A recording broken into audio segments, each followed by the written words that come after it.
Visakha railway station సమీపంలో కుంగిన foot over bridge. అప్రమత్తమైన railway అధికారులు బ్రిడ్జ్ పై రాకపోకల నిలిపివేత.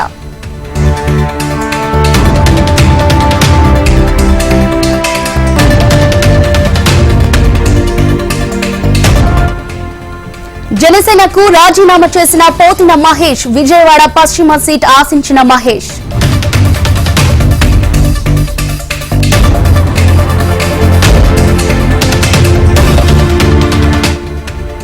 ప్రకాశం జిల్లాలో కొనసాగుతున్న సీఎం జగన్ బస్సు యాత్ర.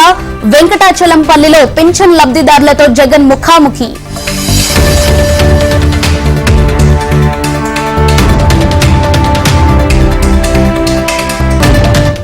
కొడంగల్లో పర్యటించనున్న సీఎం రేవంత్ రెడ్డి. కాంగ్రెస్ ముఖ్య నేతలు కార్యకర్తల్లో సమీక్ష.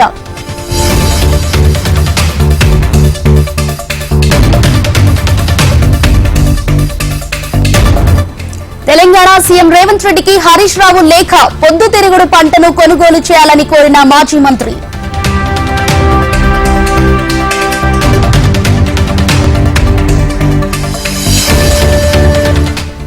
విశాఖ శారదా పీఠం సందర్శించిన మంత్రి రోజా. స్వరూప నదేంద్ర సరస్వతి ఆశీస్సులు తీసుకున్న రోజా.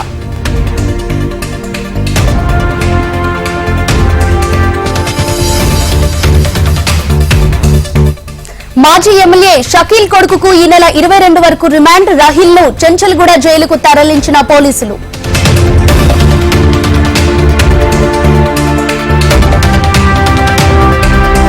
కర్ణాటకలోని బళ్ళారిలో పోలీసుల సోదాలు. ఆభరణాల వ్యాపారి ఇంట్లో భారీగా బంగారం, నగదు స్వాధీనం.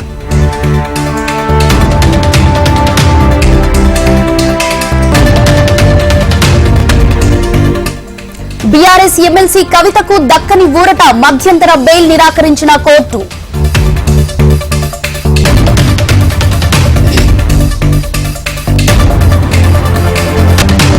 మరోసారి మా అధ్యక్షుడిగా మంచు విష్ణు. 26 మంది కమిటీ సభ్యుల నిర్ణయంతో ఏకగ్రీవ ఎన్నిక.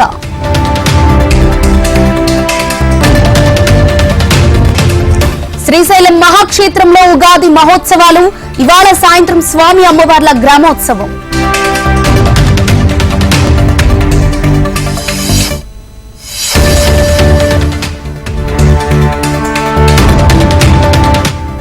ఐనవోలులో కమనీయంగా మల్లన్న కళ్యాణం. స్వామివారికి పట్నాలు, బోనాలు సమర్పించిన భక్తులు.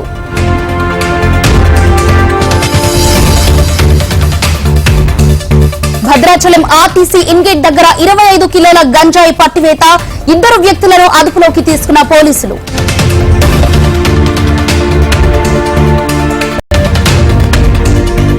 తెలుగు రాష్ట్రాల్లో నిప్పుల కొలిమిని తలపిస్తున్న భానుడు. అప్రమత్తంగా ఉండాలని సూచిస్తున్న వాతావరణ శాఖ.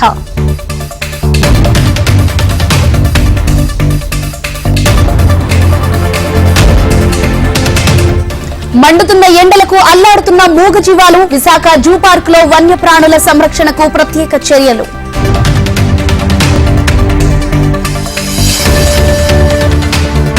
మేడ్చల్ జిల్లా జవహర్ నగర్ లో దొంగల బీభత్సం. వృద్ధురాలి మెడ నుంచి బంగారు గొలుసును లాక్కెళ్లిన దొంగలు.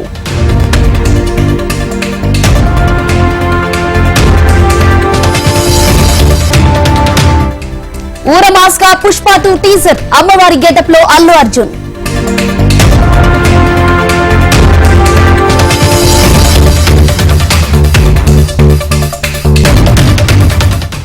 గరిష్ట స్థాయికి స్టాక్ మార్కెట్లు. సెన్సెక్స్ 203, నిఫ్టీ 61 పాయింట్ల లాభం.